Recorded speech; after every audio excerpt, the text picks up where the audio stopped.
আসসালামু আলাইকুম। Sherpur agro farm and হ্যাচারির পক্ষ থেকে সকলকেই শুভরাত্রি। আজকে আপনাদের সাথে আমি একটি বিষয় নিয়ে কথা বলবো, সেটা হচ্ছে আপনারা যারা মুরগি পালন করেন, বিশেষ করে নতুন খামারি,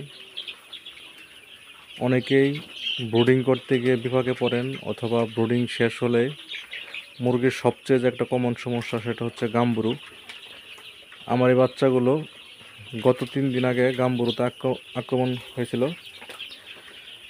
আমার 5 থেকে 7টা বাচ্চা মারা গেছে 3 দিনে। এখন আলহামদুলিল্লাহ আজকে মোটামুটি অনেক সুস্থ মনে হচ্ছে এগুলো।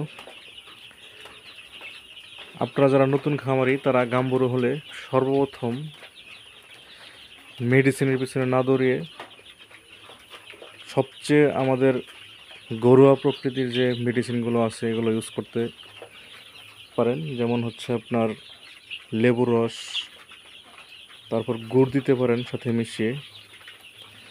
লেবুর রস এবং গুড় একসাথে মিশিয়ে দিলে আর ফার্স্ট বেড একত্র করে দিলে মুরগিতে গাম্বুরু রোগের জন্য সবচেয়ে কার্যকরী ওষুধ। কারণ গাম্বুরু হলে মুরগির শরীরে আপনার জ্বর থাকে এবং রক্ত জমাট বেঁধে যায়।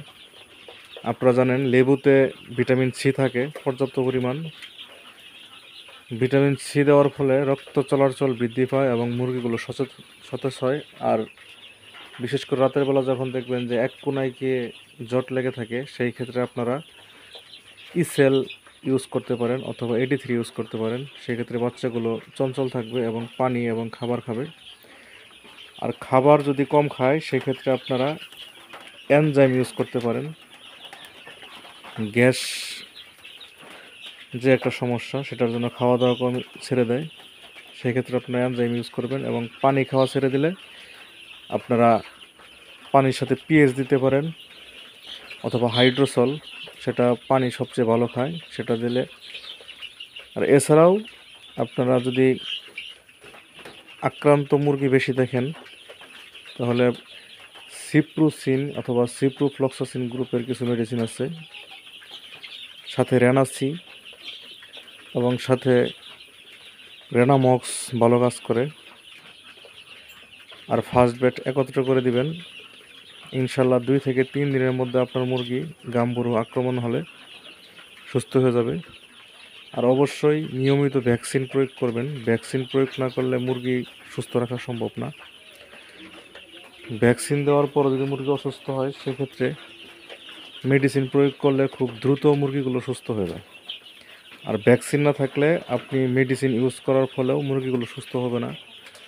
যারা ছোটো আকারে করেন তারা অবশ্যই প্রাণী সম্পদ থেকে ভ্যাকসিন সংগ্রহ করবেন। আর যারা মোটামুটি 500, 1000 বা 2000-এর বেশি ইউজ করেন তারা অবশ্যই ভালো কোম্পানি সাজেস্ট করব আমি, সেখান থেকে আপনারা ভ্যাকসিন সংগ্রহ করবেন। কারণ কোম্পানির ভ্যাকসিনগুলো আপনার কার্যকারিতা বেশি থাকে। এছাড়াও আপনারা প্রথম ব্রুডিং সময়টা খুব ভালোভাবে কাটাবেন, যাতে মুরগিগুলো রোগ প্রতিরোধ ক্ষমতা ভালো থাকে। মাঝে মাঝে লাইসোবিট ইউজ করবেন, সেই ক্ষেত্রে মুরগির রোগ প্রতিরোধ ক্ষমতা ভালো কাজ করে। আজকে আপনাদের সাথে আমি গাম্বুরুর বিষয় নিয়ে কথা বললাম এবং এছাড়াও আরও বিস্তারিত বিষয়ে আলোচনা করব ধীরে ধীরে। আপনারা যারা আমার ফলোয়ার আছেন এবং নতুন খামারি যারা আছেন তারা অবশ্যই আমার সাথে থাকবেন। আমি নতুন নতুন আপডেট এবং তথ্য দেওয়ার জন্য চেষ্টা করব আমার মোটামুটি ছোট অভিজ্ঞতা থেকে। আজকের মতো সকলকে ধন্যবাদ। শুভরাত্রি।